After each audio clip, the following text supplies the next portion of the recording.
आप तो बिना बताए कि इतना बड़ा पार्सल लेके आ गए।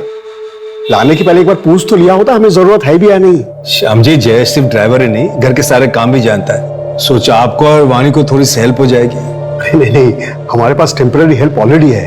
और फिर हमारे औरंगाबाद शहर में एक फुल टाइम नौकर, उसका पगार आप समझ रहे हैं ना। और फिर ये रहेगा कहाँ? सच पूछे तो आजकल के जमाने में एक फुल टाइम नौकर घर में रखना है खतरे से खाली नहीं है। श्याम जी, आपको कुछ देने की जरूरत नहीं है, मैं सब मैनेज कर लूंगा। इसके रहने का इंतजाम भी मैं कर दूंगा। आप बस आज ही से इसे घर के सारे काम समझा दीजिए। देख लो।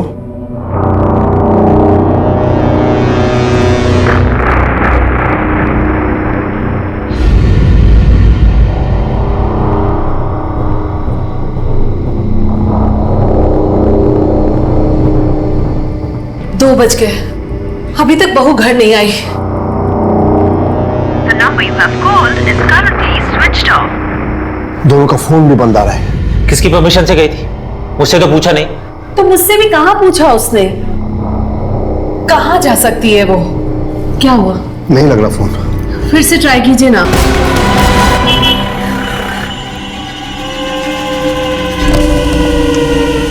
कुछ लोग मेरे पीछे पड़े हैं, प्लीज मेरी मदद कीजिए। प्लीज मुझे पुलिस स्टेशन ले चलिए।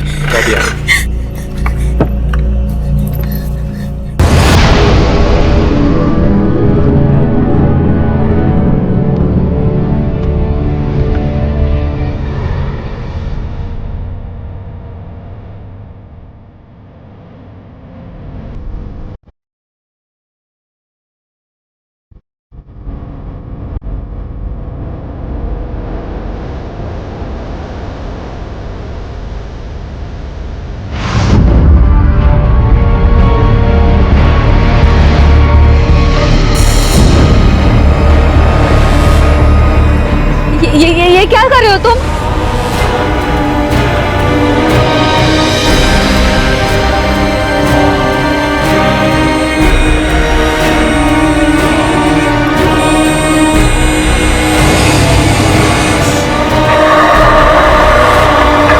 नमस्कार, आदाब। मैं अनूप सोनी, क्राइम पेट्रोल सतर्क के ब्लैक हेडलाइंस अध्याय के आज के एपिसोड में आप सबका स्वागत करता हूं।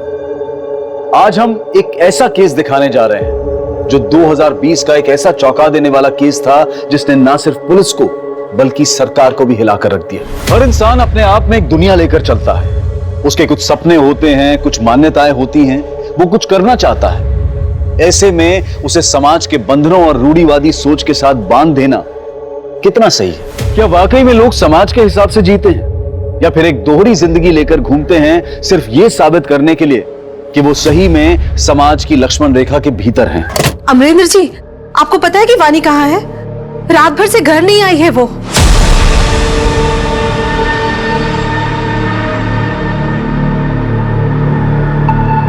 The number you have called is currently switched off.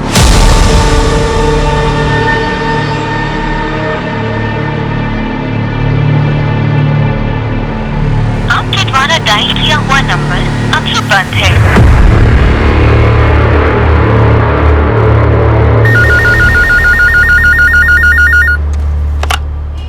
Hello,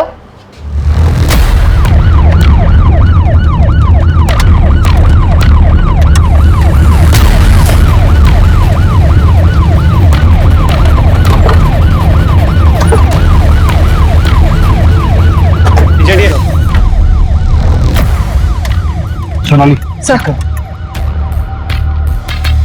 sir, जिंदा है। एम्बुलेंस बुलाओ जल्दी। Sir,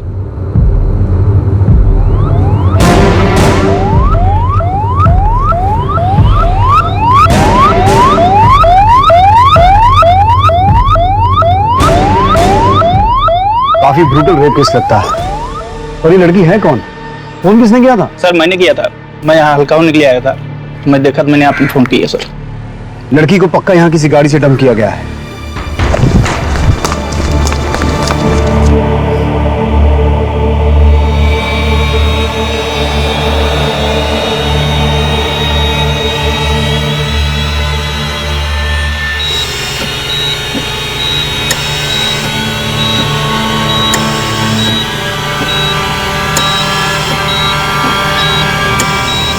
sister, injection.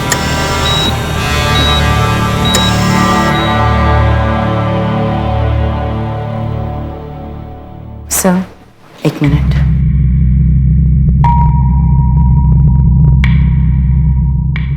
देखिए, फैमिली के लिए ये सब सुन पाना मुश्किल होगा। हमें 4 लोगों के सीमेंस के ट्रेसेस मिले हैं और प्राइवेट पार्ट में कांच के टुकड़े भी मिले हैं, जिसकी वजह से काफी ब्लीडिंग हुई है। सामूहिक बलात्कार का केस है। हाथ की हड्डी टूटी है और बैकबोन भी इंजर्ड है। हम अपनी पूरी कोशिश कर रहे हैं। गैंगरेप? किसने किया? कौन है वो लोग? बलात्कार? जी मैं समझ सकता हूँ कि आप लोग अभी कठिन समय से गुजर रहे हैं, लेकिन जिन जानवरों ने वाणी के साथ ये सब किया है उनका पकड़ा जाना बहुत जरूरी है।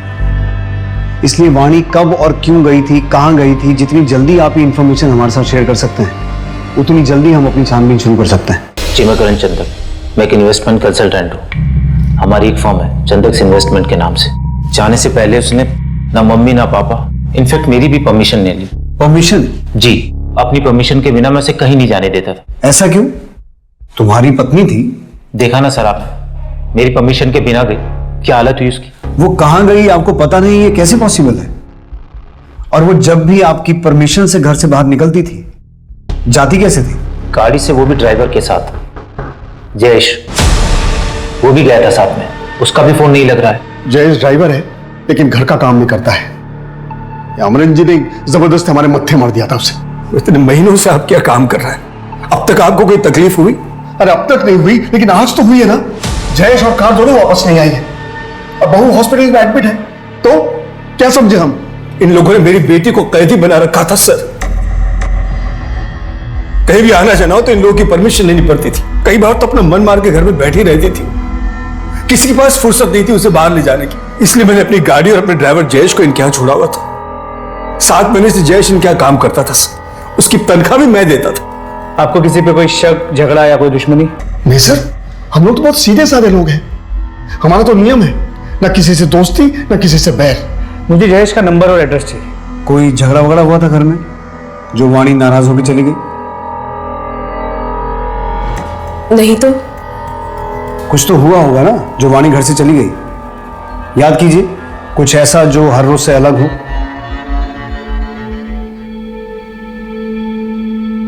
करण तुम फ्रेश हो जाओ, मैं खाना लगाती हूँ। जयेश, ये अंदर रख दो और फिर बाहर आकर प्लेट लगाने में मदद करो। ठीक है।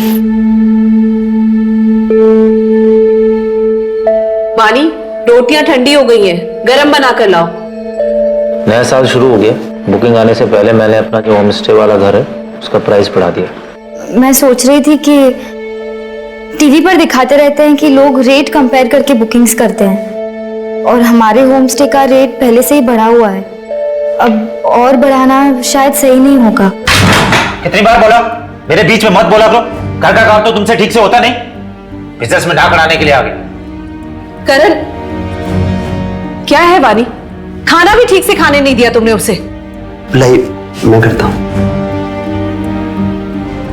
सर ऐसा कुछ भी नहीं हुआ जो रोजमर्रा से अलग हो। आपकी शादी को कितने साल हो गए? 1 साल से ज्यादा। अभी कुछ टाइम पहले हमने अपनी फर्स्ट एनिवर्सरी सेलिब्रेट की थी। सर ऐसे वक्त में भी दोनों परिवार में बिल्कुल तालमेल नहीं है। और सर आज के जमाने में वाणी को बाहर जाने के लिए परमिशन की जरूरत पड़ती थी। लेकिन उस दिन ऐसा क्या हुआ जो वाणी ने परमिशन लेना जरूरी नहीं समझा? और इस मायके के भरोसे वाले ड्राइवर जयेश का कितना भरोसा किया जा सकता है? अभिषेक, जयेश की डिटेल्स निकालो और चंदक फैमिली के घर का सीसीटीवी चेक करो।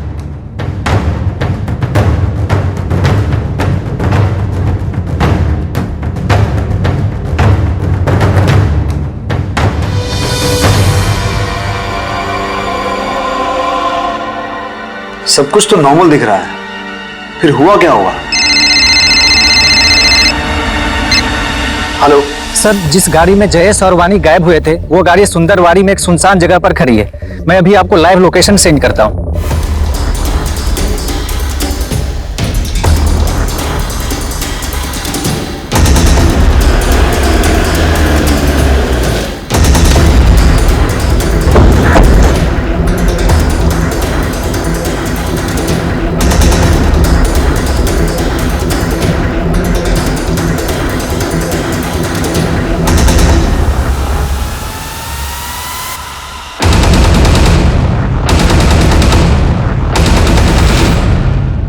सर गाड़ी पे कोई फोर्स्ड एंट्री के निशान नहीं है। अभिषेक, ये क्राइम सीन नहीं है। वाणी जहाँ हमें मिली थी वो जगह यहाँ से 60 किलोमीटर दूर है। मुझे लगता है वाणी को यहाँ से किडनैप करके किसी दूसरी गाड़ी में ले जाया गया होगा। सर, ये एक फोन मिला है, लास्ट डायल किसी क्लॉडिया का है। हो सकता है ये फोन वाणी का हो।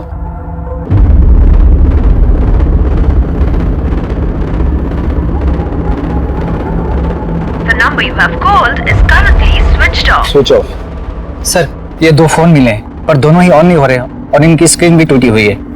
3 फोन, मतलब कोई तीसरा भी हो सकता है। सोनाली, इन फोन्स को डेटा रिकवरी के लिए भेजो। Yes sir. और ये क्लॉडिया कौन है? क्लॉडिया से बात की थी? क्लॉडिया तो वो फॉरेनर लड़की है जो 4 दिन के लिए हमारे होम स्टे में रहने आई थी। अतिथि देवो भवा, ये परंपरा है हमारे यहाँ की, इसलिए I love India. Jayesh, madam का सामान लेकर ऊपर जाओ।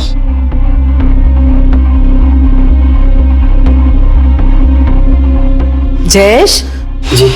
सुना नहीं? मैडम का सामान लेकर ऊपर जाओ। हाँ माँ जी, मैं लेके जाता हूँ। आइए।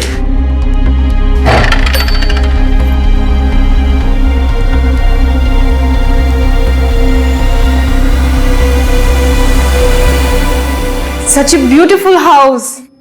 4 दिन बाद बोली कि 2 दिन और रुकूंगी, लेकिन फिर अचानक से चली गई। आपको कोई अंदाजा है कि वाणी क्लॉडिया से मिलने गई क्यों होगी? वही तो मैं भी सोच रही हूँ कि वाणी क्लॉडिया से क्यों मिलने गई। हमें क्लॉडिया की पूरी डिटेल्स चाहिए, उसका पूरा नाम, पासपोर्ट की कॉपी, वो बैंक की डिटेल्स जहाँ से उसने आपके होम स्टे में पेमेंट की थी। जी सर। वाणी ने क्लॉडिया को कॉल क्यों किया होगा? और फिर ऐसा क्या हुआ जो वाणी के साथ ब्रूटल गैंग रेप हुआ और अब जयेश और क्लॉडिया दोनों गायब हैं? मुझे लगता है वाणी के ससुराल वाले हमसे कुछ छुपा रहे हैं। इन सब की डिटेल निकालो, खास करके उसके पति करण की, और इस क्लॉडिया के बारे में और इंफॉर्मेशन निकालो। और इसके अलावा अमरेंद्र ने जो जयेश का एड्रेस दिया है उस एड्रेस पे जाके पता करो एक बार। सर।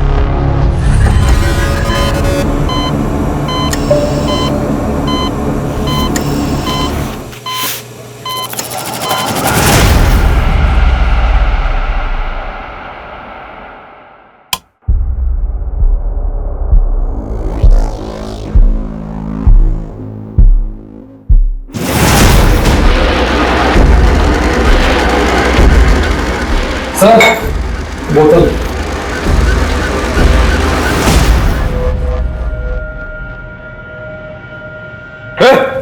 नमिल, उठ उठ। अरे कहाँ गए हो सब? किशोर, किशोर, उठ उठ उठ। क्या हुआ तुम लोगों को? कहाँ गए हो सब? भाई वो तो भाग गए। भाग गए? अब मैं क्या जवाब दूंगा? कैसे भागे? हैं? मेरा करने का मन हुआ तो मैंने हाथ पैर और मुंह खोल दिए थे। कब भागे वो? कब भागे? भाई वो अभी थोड़ी देर पहले। अरे यार खड़े क्या? चल चल ढूंढते, निकल चल। सर, जो 2 फोन हमें मिले थे उसकी डेटा रिकवरी हो गई है। सर, उसमें से एक फोन क्लॉडिया का था और दूसरा जयेश का। मतलब ये बात तो कंफर्म हो गई कि उस दिन जयेश और वाणी के साथ कार में क्लॉडिया भी थी। सर, क्लॉडिया की सभी डिटेल्स को चेक किया। पिछले 1 साल में वो 3 बार टूरिस्ट वीजा पे इंडिया आ चुकी है। और जयेश के घर में हमें कई मैगजीन्स मिले जिसमें मॉडल्स फॉरेनर्स थे। तो ऐसे लगता है कि जयेश फॉरेनर्स से काफी ऑब्सेस्ड है। तो हो सकता है उसने उस दिन वाणी का रेप किया, लेकिन मेडिकल रिपोर्ट्स के हिसाब से वाणी का रेप 4 लोगों ने किया था, तो बाकी के 3 लोगों को हमें जल्द से जल्द ढूंढना होगा। और इस क्लॉडिया के बारे में मुझे एसपी साहब को इन्फॉर्म करना पड़ेगा, क्योंकि किसी फॉरेन नेशनल का गायब होना पॉलिटिकली सेंसिटिव मामला है। जय हिंद सर। जय हिंद। सर, वाणी रेप केस में डेवलपमेंट हुई है। एक क्लॉडिया नाम की फॉरेन नेशनल भी वाणी और जयेश के साथ थी। जहां से हमें वाणी की कार मिली थी उसके आसपास कोई सीसीटीवी नहीं है, और अभी तक जयेश और क्लॉडिया को किसी भी चेक पोस्ट या टोल नाके को क्रॉस करते हुए नहीं देखा गया है। इसका मतलब वो लोग अभी भी शहर के अंदर ही हैं। कोई रैंसम कॉल? No sir. एक काम करो, मीडिया को बोलो कि इस केस को रिपोर्ट करें और सिर्फ जयेश और क्लॉडिया की पिक्चर्स ही शेयर करना। इस केस में हमें मीडिया और पब्लिक के सपोर्ट की जरूरत पड़ेगी ताकि हम किडनैपर्स को लोकेट कर सकें। हमें कोई और जगह ढूंढनी होगी इससे पहले कि पुलिस हम तक पहुंचे। मेरे पास एक जगह है। देख, जगह ऐसी होनी चाहिए जहां सीधे जंगल के रास्ते में पहुंच जाए। रोड पे जाना खतरे से खाली नहीं, पुलिस चौकन्नी हो चुकी है। और तुझे क्या पता? मेरी उससे बात हुई थी, पहले इसका मुंह तो ढक। भारत भ्रमण पे आई हुई एक विदेशी महिला की किडनैपिंग का मामला सामने आया है। साथ ही एक ड्राइवर लापता है जिसका नाम जयेश है और उसकी उम्र 28 साल है। विदेशी महिला का नाम क्लॉडिया पेट्रोवा है और उनकी उम्र 30 साल बताई जा रही है। अभी तक पुलिस को कोई पुख्ता जानकारी नहीं है कि क्लॉडिया कहाँ है। आप में से किसी को भी इसके बारे में कोई भी इंफॉर्मेशन मिलती है तो अपने नजदीकी पुलिस स्टेशन पर जरूर रिपोर्ट करें। हमारी बातचीत क्लॉडिया की बहन सारा से भी हुई है, जो उनको ढूंढने इंडिया आई हुई है। I just want them to find my sister. She has always loved India. How could this happen to her here? Sir, एक दुकान से फोन आया है। उनके पास क्लॉडिया के बारे में एक इंपॉर्टेंट इन्फॉर्मेशन है जो उनकी दुकान के सीसीटीवी कैमरा में कैप्चर हुआ है।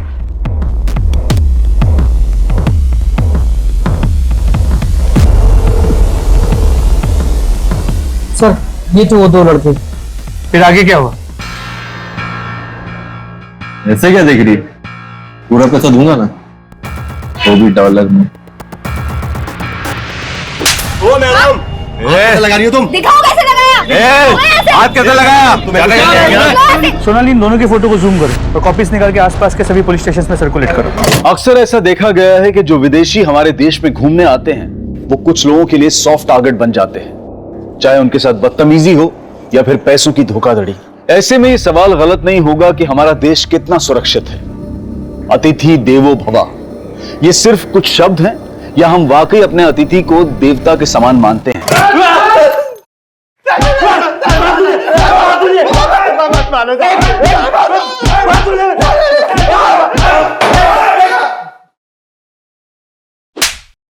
लड़की का रेट पूछेगा तू? सिर्फ मजाक किया था सर। लड़की की इज्जत मजाक है तुम्हारे लिए? तुम जैसे लोगों की वजह से लड़कियां सेफ नहीं है सड़क पर। विदेशी महिलाएं 10 बार सोचती हैं इंडिया आने से पहले। अब सब कुछ साफ साफ बताओगे या हम अपने तरीके से पूछें? आई शपथ सर, सिर्फ धमकी दिया था sir.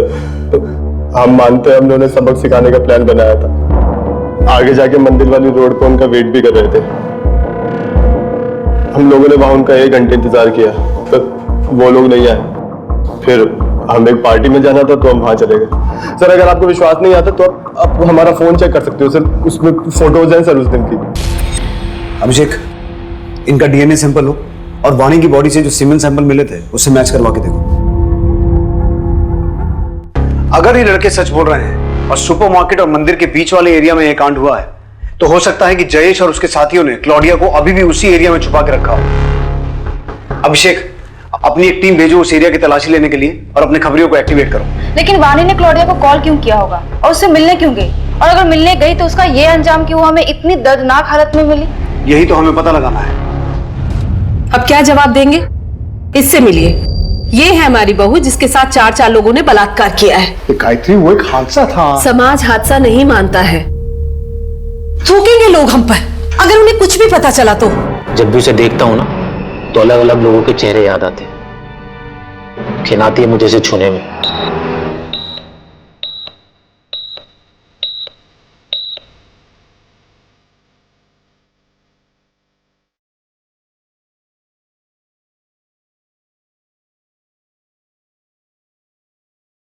Thank you so much. मैं फोन करता हूं आपको। ओके बेटा, तेरे लिए एक बहुत अच्छी खबर है। ये देख, औरंगाबाद का परिवार है, बिजनेस है। तो मैं सोच रहा था कि तेरी मां के जाने के बाद मैं अकेले तेरी शादी की जिम्मेदारी कैसे उठाऊंगा, लेकिन देख, भगवान ने मुझसे चप्पलें नहीं घिसवाई, सामने से रिश्ता आया है। लेकिन मेरी पढ़ाई? बेटा, पढ़ाई तो होती रहेगी, तो शादी की बात भी कर सकती है तू। जरूरी बात अभी ये है कि लड़का तुझे पसंद है या नहीं।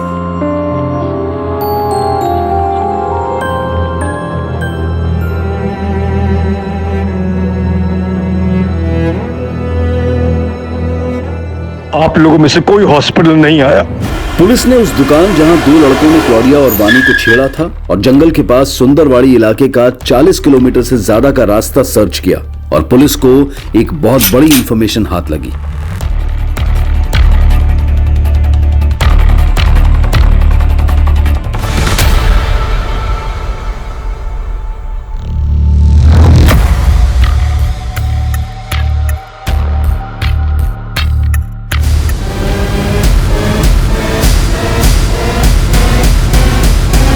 जो भी मुजरिम है उसे जल्दी पकड़ा जाएगा और क्लाउडिया को भी हम जल्दी ढूंढ लेंगे।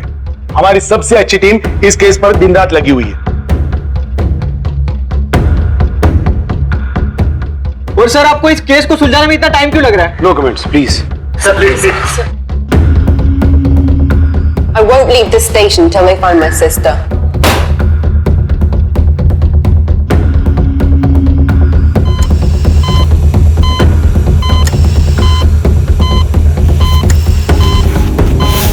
मेरी बहन अब तक नहीं मिली, क्या करें आप लोग? देखिए, हमारी सबसे अच्छी टीम इस केस पर लगी हुई है। जैसे ही आपकी बहन का कुछ पता चलेगा हम आपको बता देंगे, लेकिन तब तक मैं आपसे रिक्वेस्ट करता हूं कि आप प्लीज शांत रहिए और अपने होटल पे जाइए। जय सर। क्या खबर है देशमुख? मुझे मिनिस्ट्री को जवाब देना है। सर, हमारे प्राइमरी सस्पेक्ट जयेश की गोली मार के हत्या कर दी गई। एविडेंस के हिसाब से वाणी का रेप वहीं हुआ है।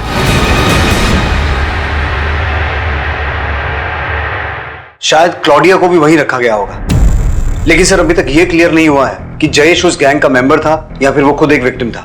वाणी की मेडिकल रिपोर्ट में 4 रेपिस्ट का जिक्र है ना? जी सर, जयेश की डीएनए रिपोर्ट से क्लियर हो जाएगा कि वो रेप में शामिल था या नहीं। हम मान लेते हैं कि जयेश उनमें से ही एक था, फिर भी 3 लोग अभी भी ऐसे हैं जो अभी बाहर हैं और वो बहुत खतरनाक है और उनके पास हथियार भी है और बेहद चालाक भी है, क्योंकि उन्होंने किडनैपिंग पॉइंट से वाणी को 60 किलोमीटर दूर फेंका। लेकिन सर, अगर वो वाणी को इतनी दूर तक लेके गए तो किसी कार, टेम्पो या किसी व्हीकल का इस्तेमाल तो हुआ होगा। ये एक सीधी सड़क है, कोई डाइवर्जन नहीं है। वहां पे कोई ना कोई सीसीटीवी कैमरा होगा। उस दिन की सीसीटीवी फुटेज निकलवाओ, उस पूरे एरिया की अच्छे से छानबीन करो। जितनी पुलिस फोर्स चाहिए ले जाओ, हमारे पास वक्त बहुत कम है। क्लाउडिया के ऊपर खतरा बढ़ते जा रहा है। अभिषेक, ये केस तो और उलझता जा रहा है। पॉसिबल है कि ये किडनैपिंग वाणी की वजह से की गई हो, क्योंकि उसके ससुराल और मायके वाले दोनों के पास बहुत पैसा है। लेकिन क्लॉडिया की वजह से ये एक रैंडम किडनैपिंग भी हो सकती है। हो सकता है किसी ने इसे प्लान किया हो, क्योंकि अभी तक रैंसम का कोई कॉल नहीं आया। तो पॉसिबल है कि क्लॉडिया को ह्यूमन ट्रैफिकिंग के लिए किडनैप किया गया हो। सर, पॉसिबल तो है। तो एक काम करो अभिषेक, अपनी सर्च टीम के साथ उस जंगल के आसपास के एरिया को एक बार फिर से सर्च करो।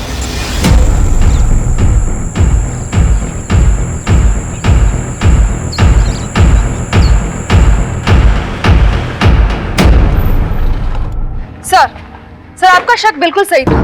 करण चंदक की कॉल डिटेल्स काफी इंटरेस्टिंग है सर। सर, क्लॉडिया का किडनैपिंग के ठीक 1 दिन पहले करण और क्लॉडिया के बीच में फोन पे बातचीत हुई थी। करण ने क्लॉडिया को कॉल किया था? नहीं सर, क्लॉडिया ने करण को कॉल किया था। अब 1 सेकंड वेस्ट किए बगैर बता कि तू क्या छुपा रहा है? सर, वानी मेरी परमिशन लेके घर से निकली थी। क्लॉडिया हमारे होम स्टे वाले घर पर रुकी हुई थी। मैंने उसकी फ्रेंडशिप का गलत मतलब निकाला। मुझे लगा कि वो इनविटेशन दे रही। Thank you so much everyone, it was a wonderful dinner. आप लोगों को मेरी डिश में आना चाहिए, मुझे लगता है आप लोगों को पसंद आएगा। I am sure Karan you will enjoy it. आप लोगों को मेरी डिश में आना चाहिए, मुझे लगता है आप लोगों को पसंद आएगा। I am sure Karan you will enjoy it.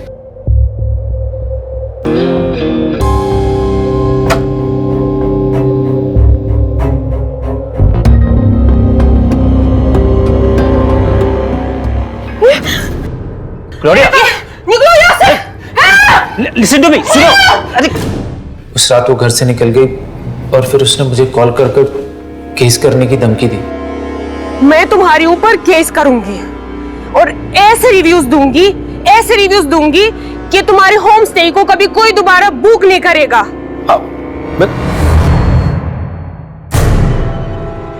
बहुत बड़ी गड़बड़ हो गई वानी, तुम्हें मेरी मदद करनी पड़ेगी।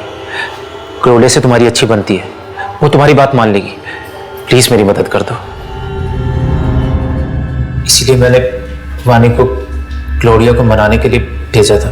तो तूने अपनी पत्नी वानी को क्लॉडिया से मिलने के लिए भेजा और ये खेल रचा ताकि तू क्लॉडिया को गायब कर दे और वो तेरे खिलाफ कंप्लेंट नहीं कर सके। लेकिन तेरी खुद की पत्नी वानी, उसे गायब क्यों किया? अब सब कुछ सच सच बता, क्या हुआ था उस दिन और क्लॉडिया कहाँ है? सर, मैंने बस कॉल वाली बात छुपाई थी, इसके अलावा मुझे कुछ नहीं पता। सोनाली, इसके हलक में हाथ डाल के इससे सच निकलवाओ।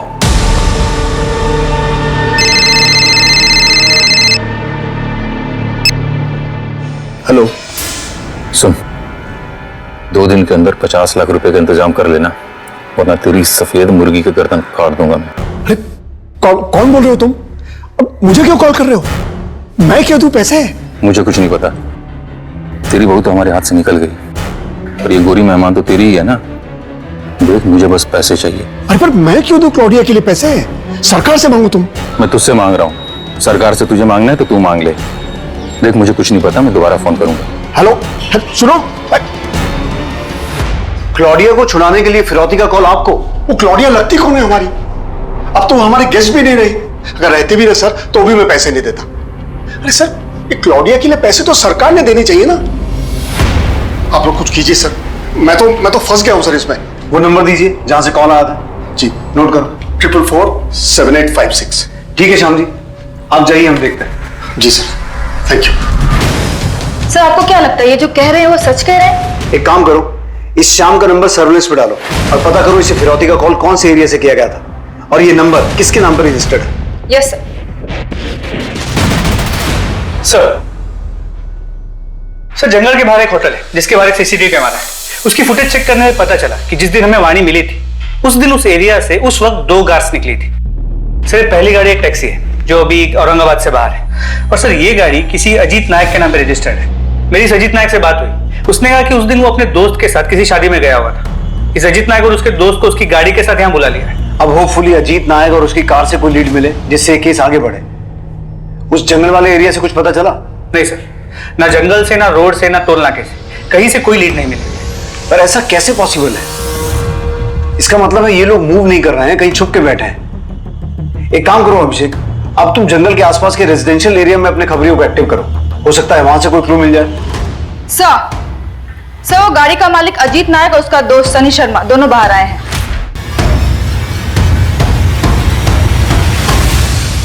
क्या हुआ सर, हमें क्यों बुलाया?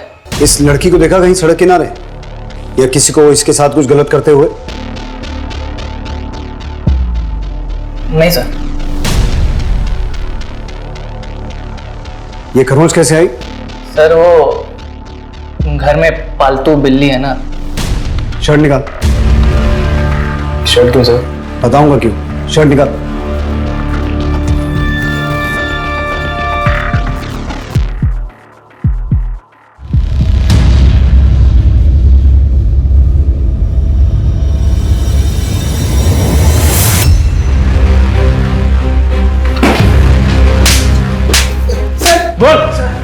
सर बताता हूँ, मारो बताता हूँ सर। सर हम लोग एक शादी में गए थे, हमने वहां बहुत पी ली थी सर।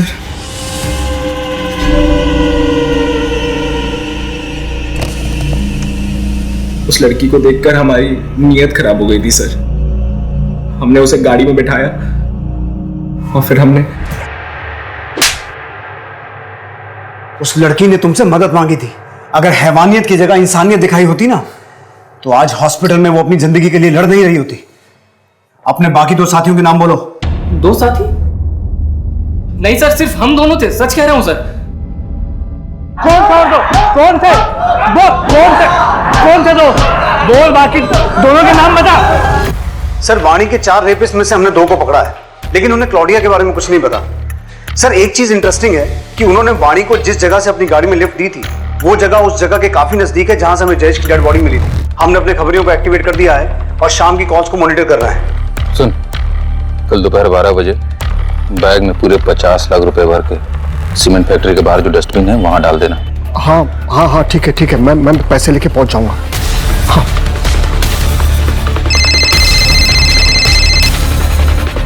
हेलो सर, अभी मुझे फिर से फिरौती के लिए कॉल आया था और मैंने बिल्कुल वैसे ही किया जैसा आपने कहा था।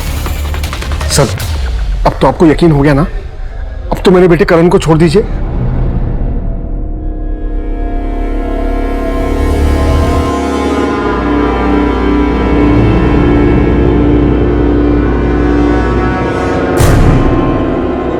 वाणी बेटा, क्या हो रहा है तुम्हें? वाणी बेटा क्या हो रहा है? क्या बेटा?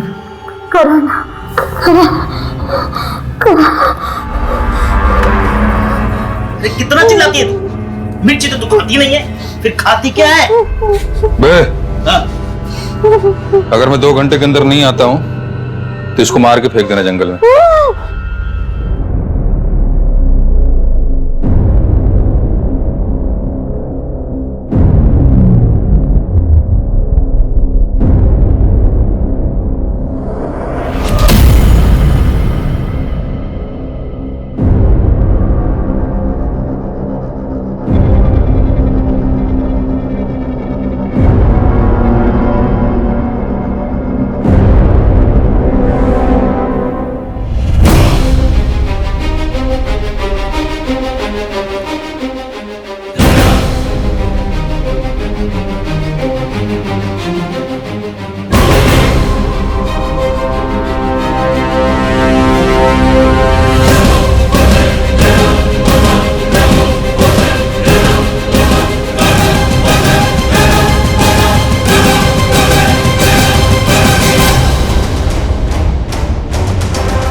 अरे सब आराम से। अब सच सच बता, क्लॉडिया कहाँ है? टाइम वेस्ट मत कर।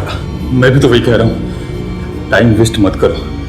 अगर मैं वहां नहीं पहुंचा ना तो वो गोरी ऊपर पहुंच जाएगी, सही बता रहा हूं।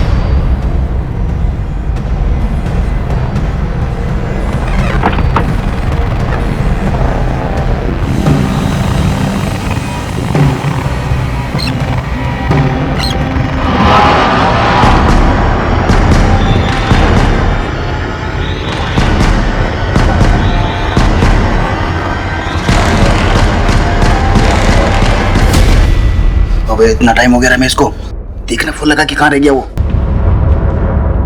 The number you have called is currently switched off. Phone नहीं लग रहा उसका। तो शादी को उड़ा देते हैं।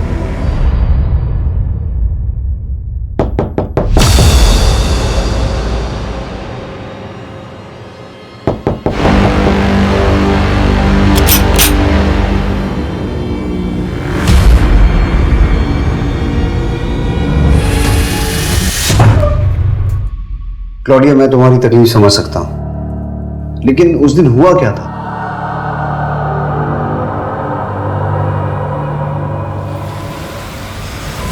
हाय वानी। हाय क्लॉडिया, कम इन। मंदिर पहुंचने तक रास्ते में बात कर सकते हैं। ओके, बट मुझे पानी लेना है, तो किसी शॉप में रोक लेना। देखो, करण ने जो किया वो गलत था, पर तुम्हारे लिए मैं फिर भी ये सब भूल सकती हूँ।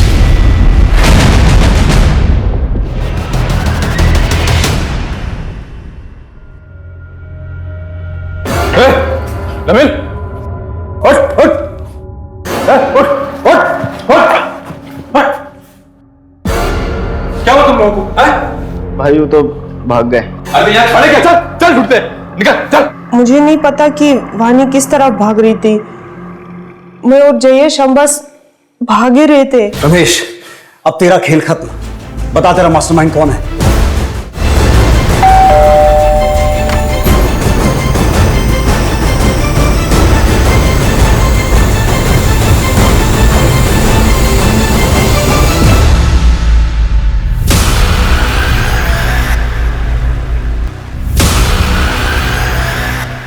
क्या हुआ? अरे कहाँ ले जा रहे मुझे?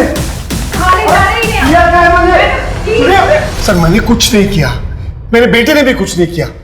आंखों के सामने रहते ही खूब अच्छे से धूल झोंकी। पिछले साल बहुत बड़ा इन्वेस्टमेंट किया था ना, जिसमें तुम्हारा सारा बिजनेस डूब गया। इसीलिए तुमने ये प्लान रचा। वानी और क्लॉडिया दोनों को किडनैप करने का प्लान था। लेकिन तुम्हें ये कैसे पता चला कि दोनों कब और कहां एक साथ मिलेंगे? सर वो मैंने वानी और करण को बात करते हुए सुन लिया था। बहुत बड़ी गड़बड़ हो गई वानी, तुम्हें मेरी मदद करनी पड़ेगी। क्लोडिया से तुम्हारी अच्छी बनती है, वो तुम्हारी बात जरूर मान लेगी। प्लीज मेरी मदद कर दो। सर मैं बहुत दिनों से मौके की तलाश में था। रमेश को हायर करके तैयार भी कर लिया था, और जब उस दिन मैंने करण और वानी को बात करते हुए सुना तो मुझे लगा यही सही वक्त होगा। क्लॉडिया और वानी एक साथ होंगे, तो इसलिए ये पता ही नहीं चलेगा कि किडनैपिंग किसकी वजह से हुई है। लेकिन उसके पहले ही वानी का रेप हो गया और वो वहां से भाग गई और सब कुछ गड़बड़ हो गया। लेकिन वो रमेश, वो मेरा पीछा ही नहीं छोड़ रहा था। क्या हाल क्या वानी का? रेप क्यों किया उसका? अरे हो गई हमारे बंदों से गलती, अभी क्या गोली मार दूं उनको? देख, तुझे तो पता है मेरे पास पैसे नहीं है। वो क्लॉडिया के लिए अमरेंद्र पैसे क्यों देगा? अगर मुझे पैसे नहीं मिले तो मैं जाके पुलिस स्टेशन में सीधे बोल दूंगा कि सारा प्लान तेरा था। वो मुझे फंसा ना दे, इसलिए मैं भी ड्रामा करता रहा ताकि वो मुझे ब्लैकमेल ना कर पाए।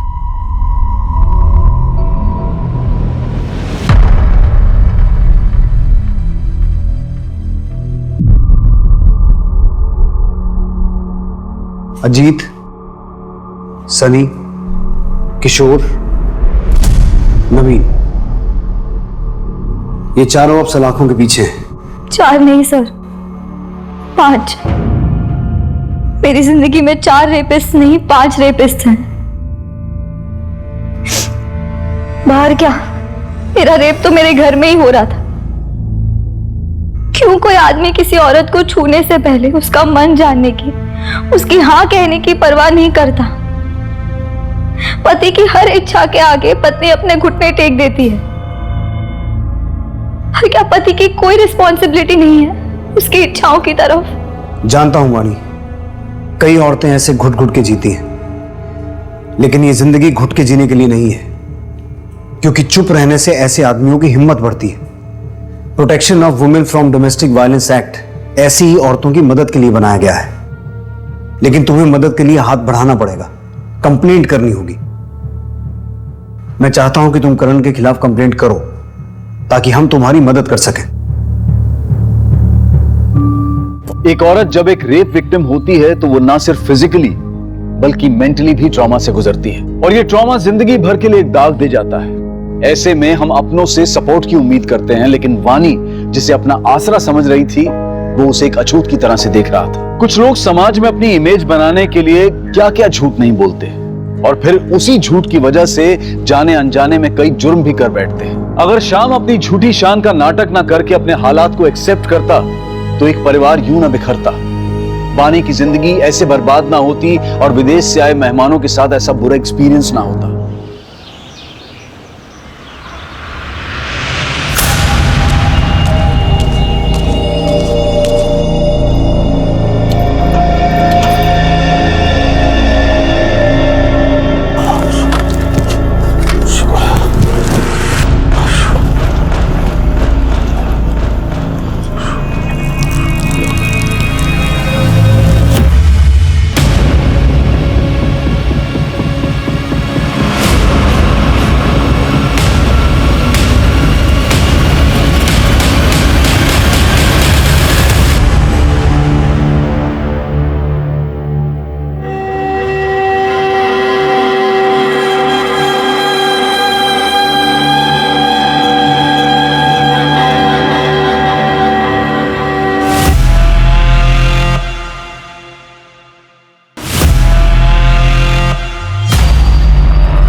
नमस्कार, आदाब। मैं अनूप सोनी क्राइम पेट्रोल सतर्क के ब्लैक हेडलाइंस अध्याय के आज के एपिसोड में आप सबका स्वागत करता हूं। Corona virus. हाल फिलहाल में पूरी दुनिया भर में इस वायरस के कारण तकरीबन 3000 से भी ज्यादा लोगों की जान गई है। हमारे देश में भी लोग इस वायरस से बचने के लिए तरह तरह की सतर्कता बरत रहे हैं, लेकिन कोरोना से भी ज्यादा घातक एक वायरस है जिसके कारण हमारे देश में हर साल लाखों लोग अपनी जान गंवाते हैं। आज का एक केस उसी वायरस की चपेट में आई एक मासूम, एक निर्दोष जिंदगी का है।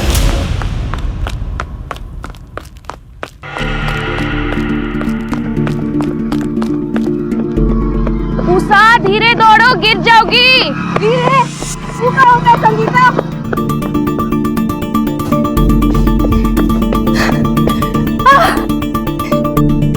जीत गए। ऐसे जीत गया हम। ये लो तुम्हारा नाम। कहा संगीता, आती तो तुम रोज हो, पर आज तो कोशिश भी नहीं की। क्या हुआ? तबीयत ठीक नहीं है का? किसी ने डांटा? बाबूजी ने कुछ बोला? अम्मा ने? बाबूजी ने बोला इस साल परीक्षा खत्म होती ही हमारी शादी करा देंगे। कोनो लड़का भी देख लिया उन्होंने बिरादरी का। अरे तो बोलो अपने बाबूजी को कि तुमको शादी नहीं करनी है इतनी जल्दी, पहले पढ़ाई करोगी फिर नौकरी करोगी, उसके बाद अगर कोई लड़का मिला तो देख लेंगे ना। रहने दे हमारी पूटी उषा। हमारे बाबा मिले थे तोरे बाबा से उस दिन, बोल रहे थे तोरी शादी भी इस साल करा देंगे, वो भी जून से पहले पहले। कुछ भी बकवास कर रही है, ऐसा कुछ हो ही नहीं सकता। मत मान हमारी बात, जा पूछ ले अपने बाबूजी से। लड़का भी देख लिया उन्होंने, पर हमको शादी नहीं करनी है। हम तो चाहते हैं कि हमारे चाहने न चाहने से कुछ नहीं होगा। तू चाहे कितना ही तेज क्यों ना दौड़ ले, समाज की दीवार नहीं लांघ सकती। हम इतनी आसानी से हार नहीं मानने वाले। तुम चलो, साइकिल हम चलाएंगे।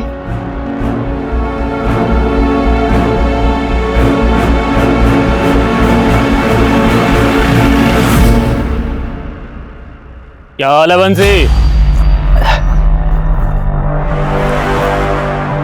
राम राम मालिक। चाय पियोगे? नहीं नहीं मालिक। गोपाल, क्या सुन रहे जी? तुम लोग जानवर का लाश उठाने से मना कर दियो। हड्डियां बूढ़ी हो चुकी है मालिक, वो अपना बोझ तो उठता नहीं है, तो जानवरों का कहाँ से उठाएंगे? और हमारे बच्चे तो ये सब काम करने से साफ मना कर चुके हैं मालिक। बच्चे कुछ ज्यादा समझदार हो गए तुम्हारे। बोझा नहीं उठा सकते, झाड़ू तो उठाओगे, नालियां साफ करोगे ना? हाँ हाँ मालिक। मालिक 30 रुपए में पूरा नहीं पड़ता है। बगल वाले गांव में नाली साफ करने का 50 रुपए मिलता है। अच्छा, 50 रुपया चाहिए तुम लोग। अभी सर पे खड़ा मत रहो, जाओ पंच लोग से बात करके बताएंगे। मुंह में जुबान आ गया इन लोग को, कुछ करना पड़ेगा। क्या कहते नेताजी, 50 रुपए देंगे? बोले हैं कि देखेंगे, अब कि नहीं दिए ना तो काम छोड़ देंगे। 50 रुपए नहीं देंगे ना तो फिर हम सब मिलकर काम छोड़ देंगे। चलो मनोहर भैया हम चलते हैं, रात में चौधरी के खेत की रखवाली करने जाना है। कहा बंसी भैया, दिन में खेत मजूरी, रात में रखवाली, थकते नहीं हो तुम? 3 बेटियां हैं भैया, दिन रात काम नहीं करेंगे तो कैसे पालेंगे पोसेंगे, कैसे शादी ब्याह करेंगे। चलो अच्छा हम चलते हैं। हाँ भैया हाँ।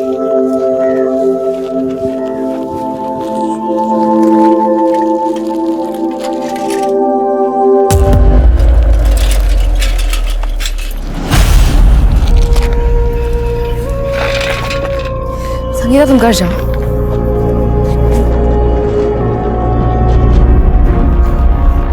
हम शादी नहीं करेंगे, हम बता देते आपको।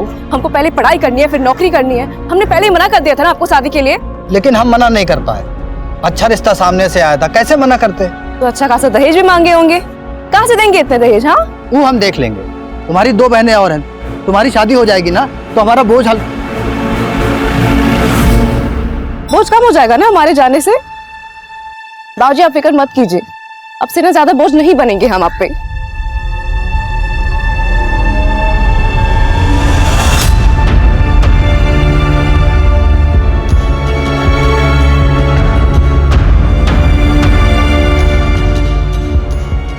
उषा दी हमरा चॉकलेट और हमारा चॉकलेट लाए हैं लो।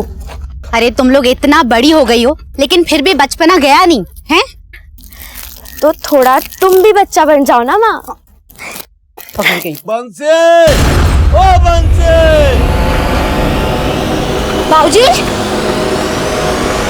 बाबूजी क्या हुआ दादाजी? अरे गिलास पानी चाहिए था। बेकार में डरा दिए हमको तो लगा कहीं आप अगर पानी चाहिए था तो पानी पानी चलाना चाहिए ना। आपके बेटे का नाम काहे चला रहे? मेरी मर्जी, वैसे कोई बताएगा एक गिलास पानी के लिए पूरी मंडली क्यों जमा हो गई यहाँ? अब कोई पानी भी देगा या नहीं? ला रहे।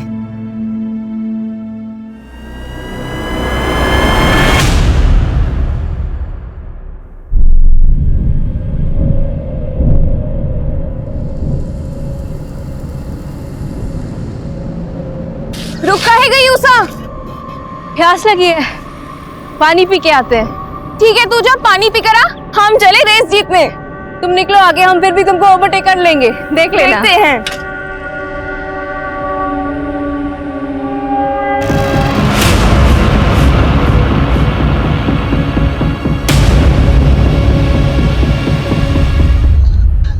संगीता बेटा, हमको लगा कि उषा तुम्हारे साथ है। गलती हो गई चाचा, हमको लगा उषा को शायद कोई काम आ गया होगा इसलिए वो रेस छोड़कर निकल गई। अच्छा? हमने तो सोचा ही नहीं कि वो ऐसे घर लौटेगी ही नहीं।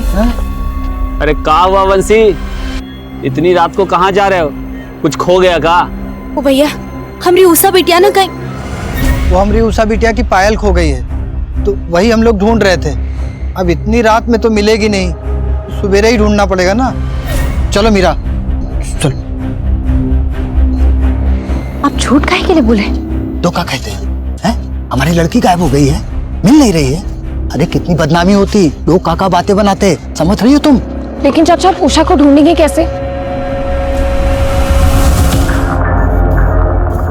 कार्यक्रम का शुरुआत तो हम करेंगे।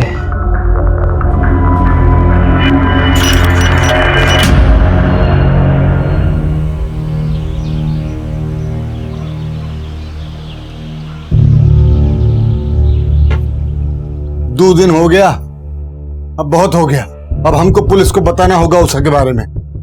लेकिन बाबूजी जरा सोचिए कितनी बदनामी होगी इन बच्चियों के लिए। तो बंसी, नालियों का कचरा साफ कर करके तेरे दिमाग में भी कचरा भर गया है। तेरी खोखली इज्जत बिटिया की जान से बढ़कर है। तो बैठ, हम जा रहे हैं गांव वालों के साथ थाने। बैठो रही तू।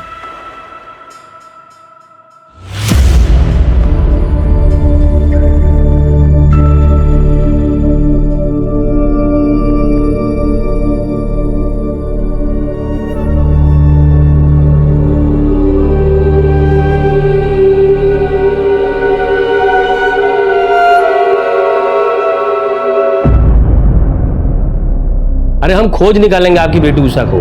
हम यहाँ क्यों हैं? जनता की सेवा के लिए है ना साहब। आप ही का आसरा है। अब लेकिन एक समस्या है।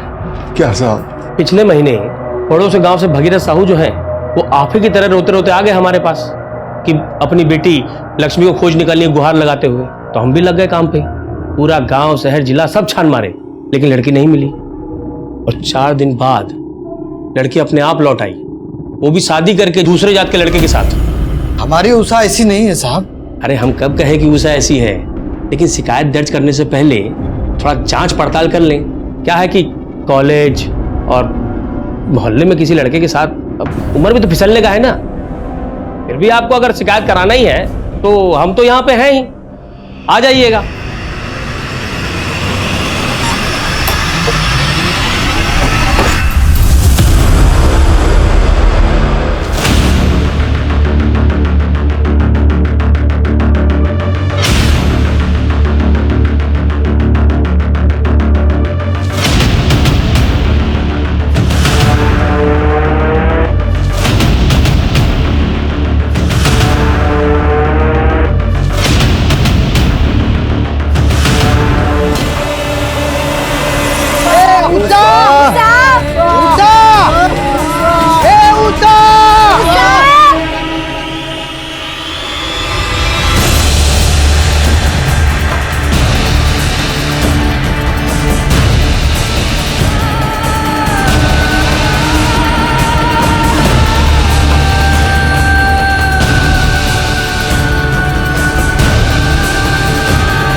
देखिए, शिकायत तो हम दर्ज कर लेंगे, लेकिन इतना बात याद रखिएगा कि जब हम आपकी भागी हुई बेटी को उसके पति समेत सौंपेंगे ना, तो समझ में नहीं आएगा कि बेटी के मिलने की खुशी मनाए कि इज्जत मिट्टी मिलने का शोक।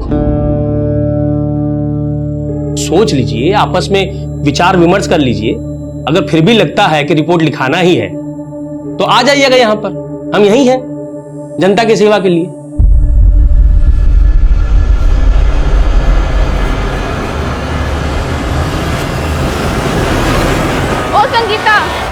अरे संगीता, कहाँ खोई हो? कब से बुला रहे हैं तुम्हें? कुछ नहीं, दिमाग में ऐसे ही कुछ चल रहा था। अच्छा, उषा का कुछ पता चला? नहीं।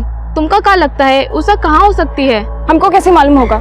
हमसे काहे ऐसे सवाल कर रही है? अरे हम तो बस पूछ रहे हैं। उषा इतनी अच्छी दोस्त है तुम्हारी, उस दिन तुम ही थी उसके साथ।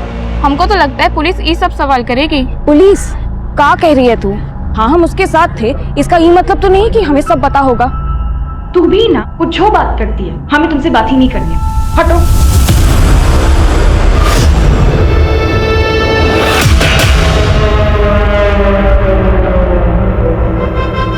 बाबूजी, हम संगीता से बार बार पूछे, वो बोली कि उषा की किसी लड़के के साथ दोस्ती थी ही नहीं। हमें तो लगता है पुलिस हमें डरा रही है ताकि हम शिकायत न दर्ज करवाएं। मेरी मानो, शिकायत दर्ज करवा देते हैं। ठीक है बाबूजी। हाँ साहब, हमने सोच लिया साहब, हमें शिकायत दर्ज करवानी है। ठीक है, जो जनता जनार्दन चाहे। वैसे आप लोग का गांव माखनपुरा है ना? जी साहब। तब तो गड़बड़ हो गया। क्या है ना कि माखनपुरा हमारे थाने के अंडर नहीं आता। तो हम क्या करें साहब? आप लोग एक काम कीजिए, दौलतपुरा पुलिस स्टेशन चले जाइए। वहां का जो SHO है वो भी हमारे तरह ईमानदार है, आप लोग की पूरी मदद करेगा। ठीक है, चलिए। बाबूजी, हम मनोहर के साथ दौलतपुरा पुलिस स्टेशन जा रहे हैं। रपट लिखा के ही आएंगे। बंस भैया, अभी अभी नंदू खबर की है कि मंदिर के पास वाले पेड़ पे ना एक लड़की की लाश लटकी पड़ी है। चलो चलो।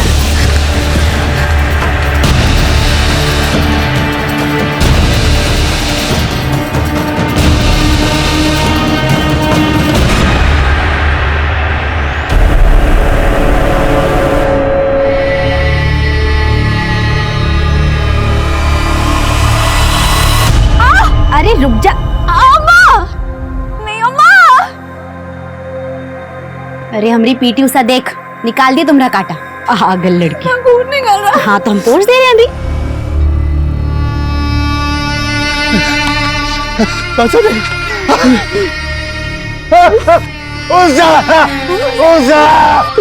हमें पुलिस के आने तो रुकना पड़ेगा चाचा जी। हमें कह रहा है मैं आ रहा हूँ। गणेश, यस, उतरवा ला इसको और सौंप दे परिवार वालों को अंतिम संस्कार के लिए। ये सब आप ही की वजह से हुआ है।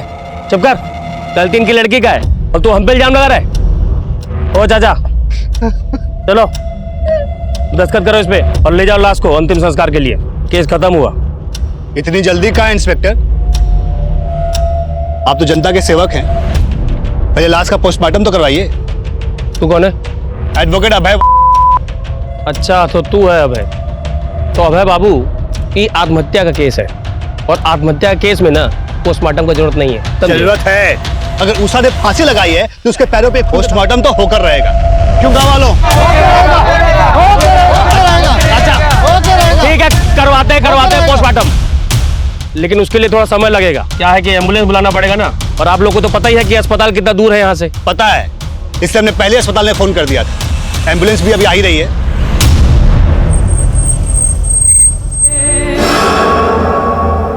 गणेश, यस, तू भी जा साथ में। ठीक।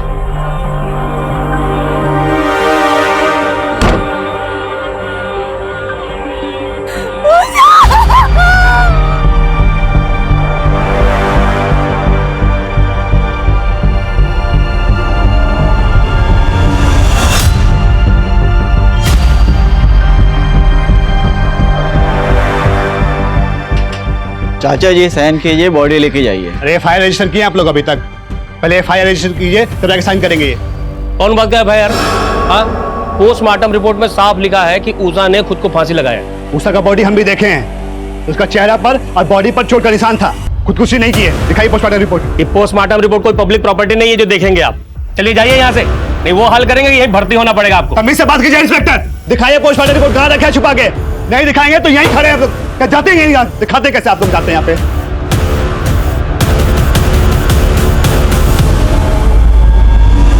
लखन जी, आप लोग जिद छोड़ दीजिए, बॉडी गल रही है। ठीक यही होगा कि आप लोग जल्द से जल्द उषा का अंतिम संस्कार कर दे। डॉक्टर साहब, हम लोगों में कुंवारी लड़की को जलाया नहीं जाता।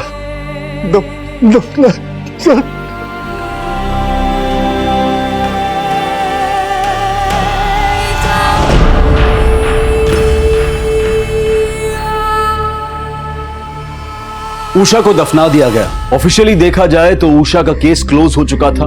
पोस्टमार्टम रिपोर्ट कह रही थी कि उषा ने आत्महत्या की थी, लेकिन हकीकत कुछ और ही थी। उषा के साथ न सिर्फ बलात्कार हुआ था, बल्कि उस मासूम ने 4 दिनों तक अमानवीय यातनाएं भी भुगती थी। कौन थे दरिंदे और क्यों हुआ था उषा के साथ इतना भयानक अपराध? इन सारे सवालों के जवाब मिलने अभी बाकी थे, लेकिन सच की एक फितरत होती है कि उसे कितना ही क्यों न दबा दिया जाए, पर आखिरकार वो सतह पर आ ही जाता है। एडवोकेट अभय का वीडियो वायरल होने लगा था। सोशल मीडिया पर जस्टिस फॉर उषा के नाम से एक मुहिम शुरू होने लगी थी और इस मुहिम में बॉलीवुड के सेलिब्रिटीज भी जुड़ने लगे थे। अखबार, टीवी और सोशल मीडिया से इस कदर दबाव बढ़ा कि पुलिस को उषा के केस को फिर से रीओपन करना पड़ा। देखिए, हम ये केस क्राइम ब्रांच को ट्रांसफर कर रहे हैं और साथ ही इंस्पेक्टर दरबारी को इस केस की तहकीकात खत्म होने तक सस्पेंड किया जाता है। सर, किस ऑफिसर को ये केस अलॉट हुआ है? ऑफिसर आदिल खान को। ये वीडियो एविडेंस रिकॉर्ड से वायरल कैसे हुआ? सर, लोकल पुलिस थाने से लीक किया होगा किसी बेवकूफ ने, शायद पैसों के लालच में। उषा एक अच्छी स्टूडेंट थी, एथलीट भी अच्छी थी। 5 दिन बाद उसकी लाश मिली पेट पर लटके हुए। सबसे पहले हमें उषा का पोस्टमार्टम दोबारा करवाना होगा। सर, कम से कम ये तो अच्छा हुआ कि उषा की बॉडी को जलाया नहीं गया, लेकिन बॉडी का पोस्टमार्टम करने के लिए उसे फिर से बाहर निकालना होगा। पर इसके लिए हमें परिवार की मंजूरी लेनी होगी। बात करते हैं उसके घर वालों से। काफी मेडल जीते थे उषा ने। अब इन सब बातों का कोनो फायदा नहीं है साहब, हमें हमारे हाल पे छोड़ दीजिए। लाखन जी, मैं आपकी नाराजगी समझता हूँ। नाराजगी नहीं, गुस्सा है साहब, हमें गुस्सा है। उषा के जीते जी तो आप लोगों ने कुछ किया नहीं, अब उसके मरने के बाद उसकी कब्र खुदवा के काहे उसकी आत्मा को कष्ट पहुंचाना चाहते हैं? जब तक हम पोस्टमार्टम नहीं करवाएंगे हमें उषा की मौत की असली वजह पता नहीं चलेगी, और जब तक वजह पता नहीं चलेगी हम इस केस में आगे कैसे बढ़ेंगे? चाचा जी, उषा को इंसाफ दिलवाने के लिए हमें कोशिश तो करनी होगी। ठीक है साहब, हम तैयार हैं। लखन जी, मैं वादा करता हूं इस बार उषा को इंसाफ जरूर मिलेगा।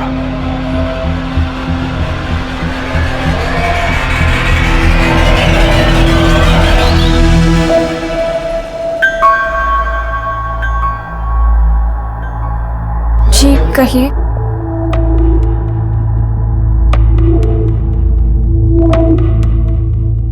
जिस दिन उषा गायब हुई थी तुम उसके साथ थे, क्या होता उस दिन? डरो नहीं, बोलो।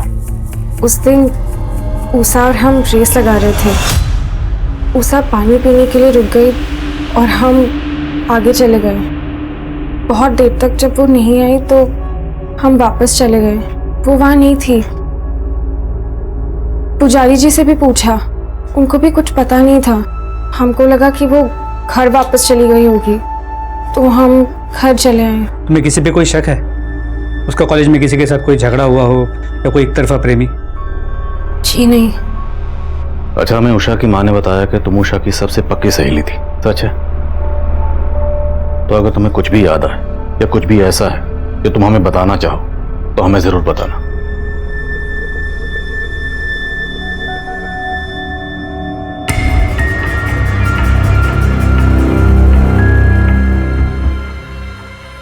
बाबा, हम अभी आते हैं। सच सच बताओ, उषा के साथ ये जो कुछ भी हुआ उसमें तुम भी? हम कैसे मान ले तुम्हारी बात? ठीक है, लेकिन कल अगर हमें पता चला कि इस सब में तुम भी शामिल थे ना, तो हम खुद जाके पुलिस को तुम्हारे बारे में बताएंगे।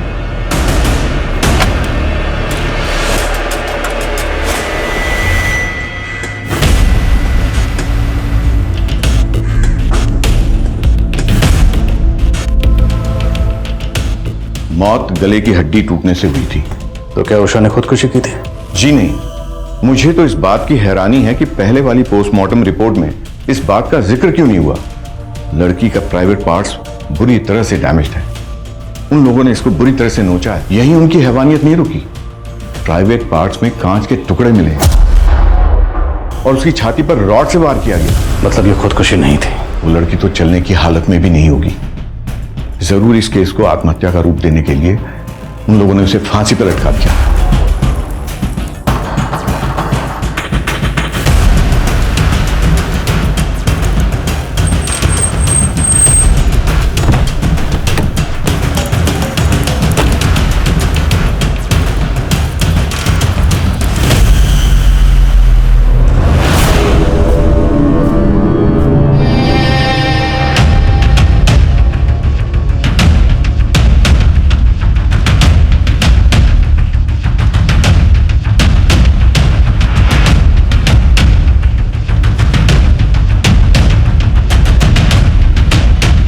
लाश को इतनी ऊंचाई पर ले जाकर टांगा गया। एक दो लोगों का काम नहीं है, पक्का 2 से ज्यादा लोग हैं और हो सकता है पूरी प्लानिंग पहले से की गई हो। सर, इस केस को बुरी तरह लिपा पोता गया है। अनुज, अगर लिपा पोता गया है तो हम उसे साफ करेंगे और क्लू नहीं है तो क्लू ढूंढेंगे, लेकिन हमारे डिपार्टमेंट पे जो धब्बा लगा है उसे मिटाना है हमें। सर, इस मंदिर का पुजारी उषा की बॉडी मिलने के बाद से गायब है। और ये तो मुझे अब बता रहे? आई एम सॉरी सर, लेकिन उस पुजारी के पीछे हमने खबरियों को लगा दिया है। ढूंढो उस पुजारी को, हो सकता है उसने उन लोगों को देखा हो। ये पुजारी मुझे जल्द से जल्द हिरासत में चाहिए। जी सर।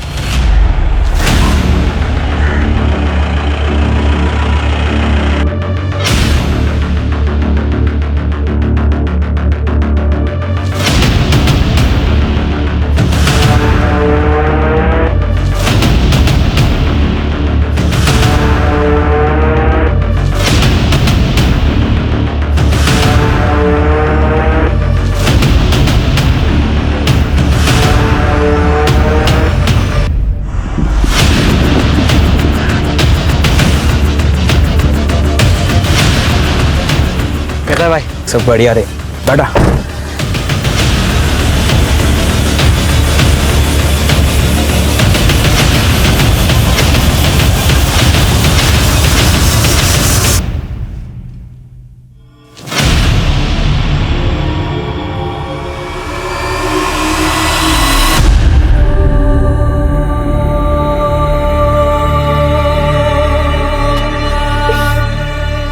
दादाजी काहे इस प्याज के पीछे पड़े हो?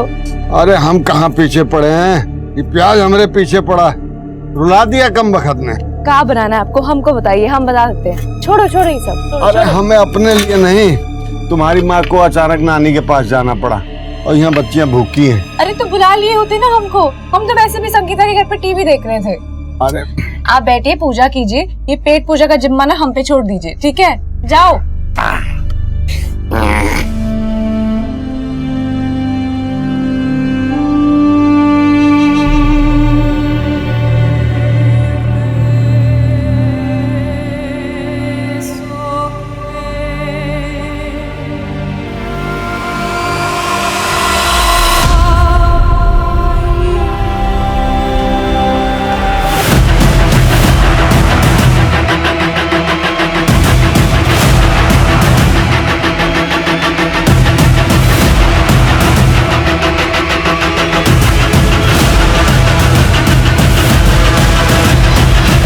साहब हम कुछ नहीं किए हैं साहब, हम पे विश्वास कीजिए साहब, हम सच बोल रहे हैं साहब। भगवान के मंदिर में रहते हो पंडित जी, शैतानों का साथ देना उचित नहीं।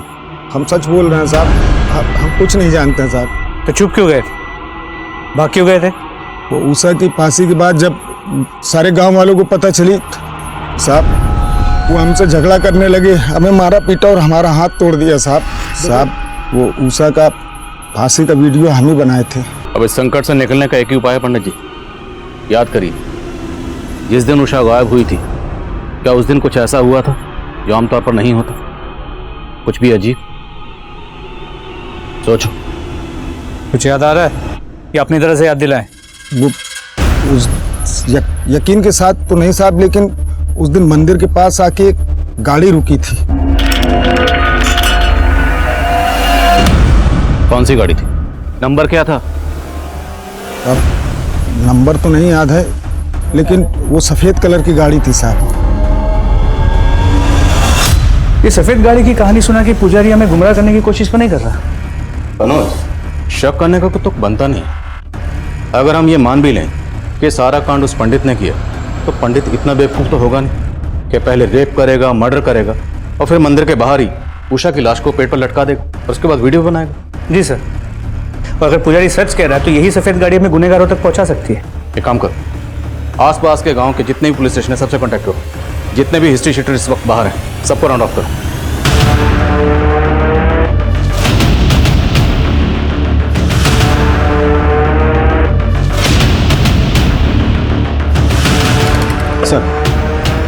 सर संगीता के पीछे जो खबरी लगाए थे उन्होंने इंफॉर्मेशन दी है। संगीता फोन पे किसी को धमकी दे रही थी और उषा के मर्डर के बारे में बात कर रही थी। संगीता से दोबारा मिलना पड़ेगा, उषा ने शायद किसी अपने से ही धोखा खाया।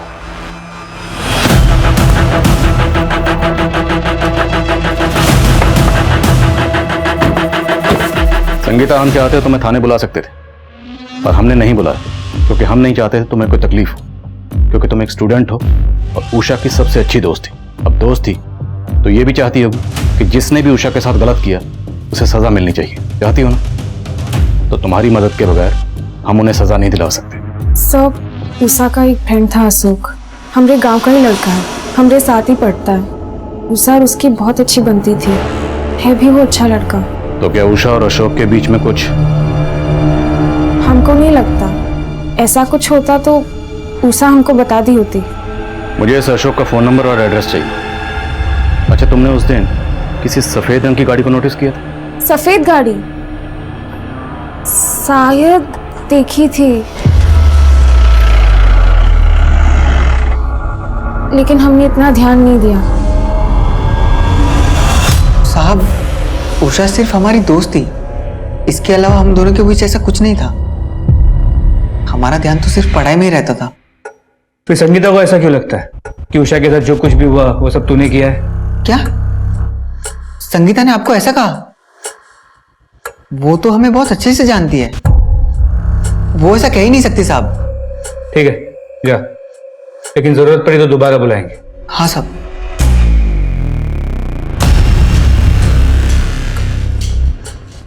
देखने से सीधा लगता है, लेकिन फिर भी नजर रखना।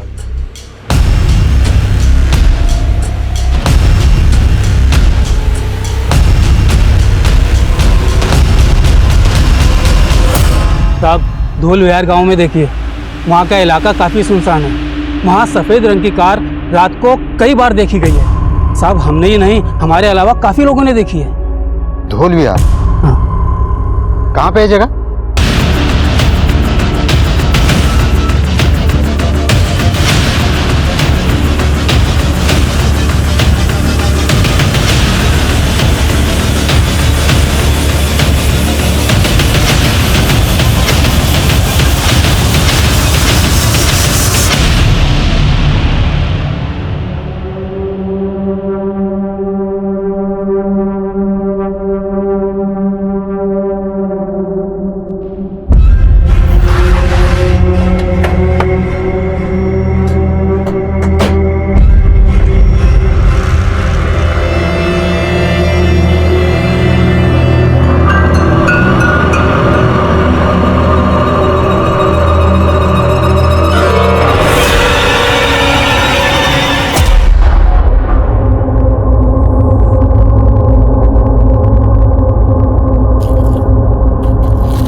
उषा दीदी का ही कपड़ा है।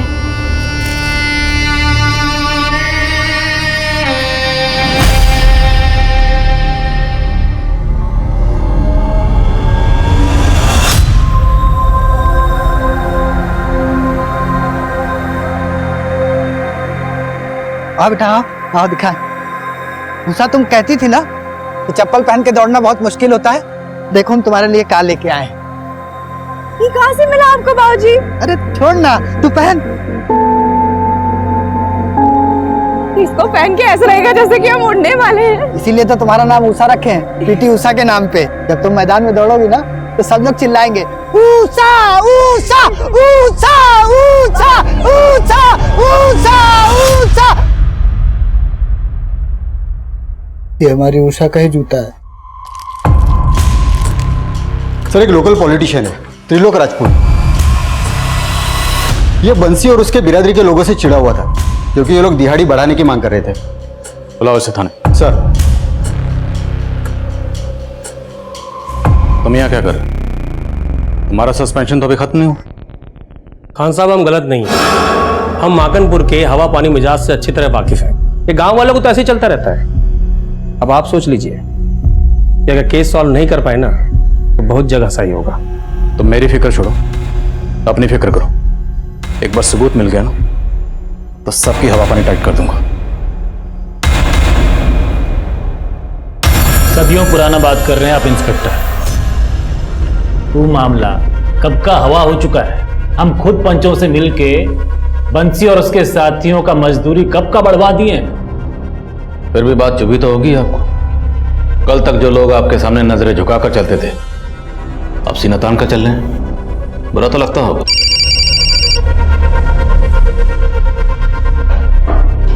सर खान, तुमने जिसे उठाया है वो रूलिंग पार्टी का मेंबर है। आई नो तुमने कोई सोच समझ कर ये कदम उठाया होगा, लेकिन मुझे ऑलरेडी 2 फोन्स आ चुके हैं ऊपर से।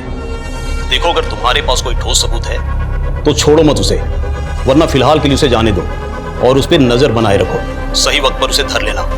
ठीक है सर, अब से जो भी गिरफ्तारी होगी सबूतों के साथ ही होगी। जय हिंद। जय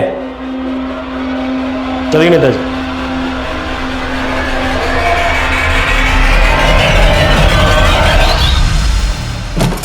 हमें अपनी तहकीकात का तरीका बदलना होगा।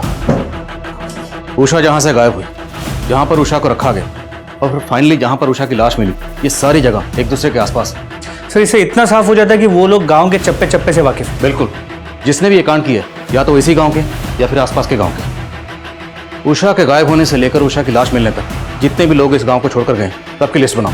और अगर कोई गांव के बाहर पैसा भेज रहा है और जरा सा भी शक है, उठाओ से।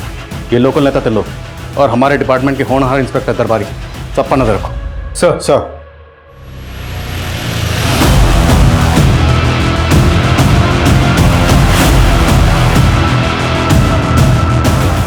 सर ये उन 15 लोगों की लिस्ट है जो लोग गांव से बाहर गए। इन सब के बारे में पता किया, 13 लोगों से बात भी हुई, क्रॉस वेरीफाई भी की, सब अपनी बताई हुई जगह पर ही थे। सर लेकिन इनमें से 2 नंबर क्रॉस चेक नहीं हो पाए। ये दोनों कॉलेज स्टूडेंट हैं, सुजीत सिन्हा और दर्पण सिन्हा। हमने इनके कॉलेज में इंक्वायरी की तो पता चला कि 15 दिन से वो कॉलेज नहीं आ रहे। इन दोनों के कॉल डिटेल्स निकलो। जी सर, इन दोनों के कॉल डिटेल्स में एक कॉमन नंबर है, किसी कमल चौहान का है। जिस दिन उषा गायब हुई थी, सुजीत, दर्पण और कमल तीनों की मोबाइल की लोकेशन मंदिर के पास की है। सर उसके बाद लगातार 5 दिनों तक इन तीनों की लोकेशन उसी जगह की थी जहाँ पे उषा को रखा गया था और टॉर्चर किया गया था।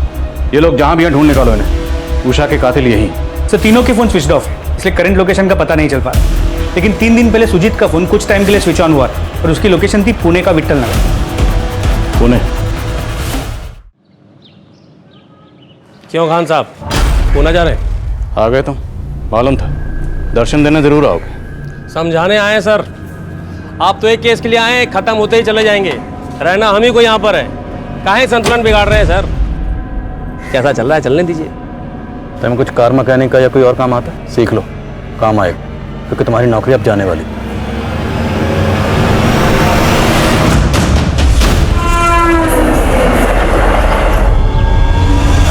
सर सुजीत की लोकेशन इसी एरिया की है, विट्ठल नगर। आसपास के लोगों ने बताया कि उन्होंने सुजीत और उसके दोस्तों को यहाँ देखा तो है, मगर वो कहाँ रहते हैं, किस घर में रहते हैं, किसी को नहीं पता। सर काफ़ी बड़ा एरिया है, करीब 50 बिल्डिंग्स हैं और हर बिल्डिंग में 60 से 70 फ्लैट्स। चूहे को उसके बिल से बाहर निकालने के लिए रोटी का टुकड़ा डालना पड़ता है।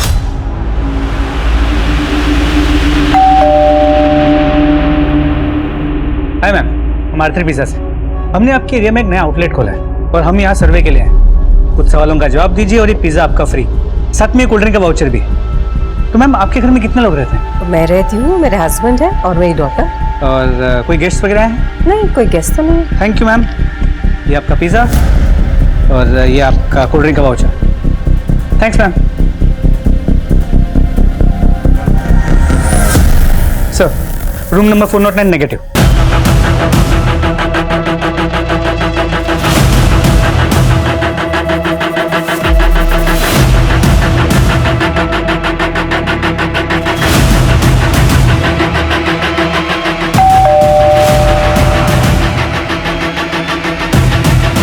कहिए। तो पिज़्ज़ा डिलीवर हो गया। मैं पिज़्ज़ा मंगाया नहीं था, किसने भेजा? तेरे ससुराल वालों ने।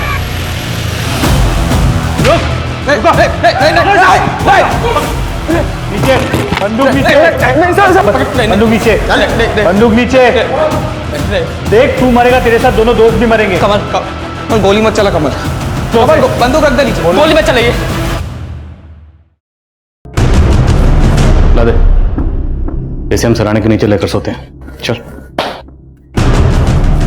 उषा को इतनी बेरहमी से टॉर्चर क्यों किया? क्या दुश्मनी थी तुम तीनों की उषा से? 3 नहीं सर, 4 लोग थे। चौथा कौन? अशोक।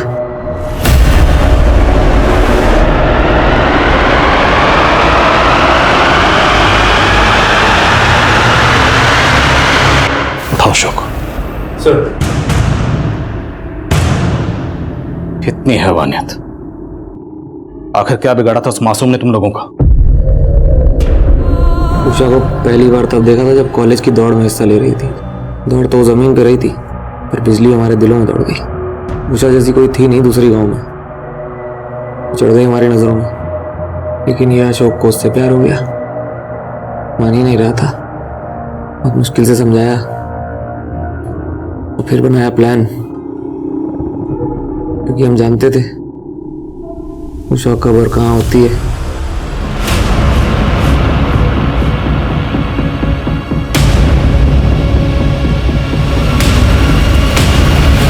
यस सर, मजा किया उसके साथ। मजा करना तो अलग बात है, लेकिन वो थी तो दूसरे जात की।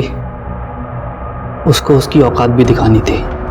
पढ़े लिखे, हवा में दौड़े, उनकी औकात सिर्फ गटर में जाने की बनी है, इसलिए मार दिया उसे।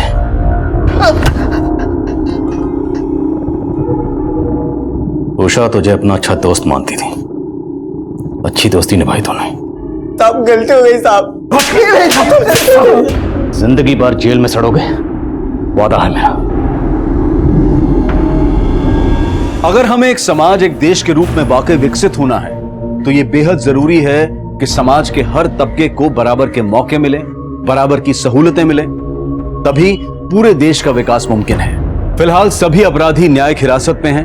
उन पर आईपीसी की धारा 363 के तहत अपहरण के लिए, धारा 376 के तहत गैंगरेप के लिए, धारा 302 के तहत हत्या के लिए और SC/ST एट्रोसिटीज एक्ट के तहत मुकदमा चल रहा है। अब मैं अनूप सोनी आपसे विदा लेता हूं। फिर मुलाकात होगी क्राइम पेट्रोल सतर्क के ब्लैक हेडलाइंस अध्याय में एक और नए केस के साथ।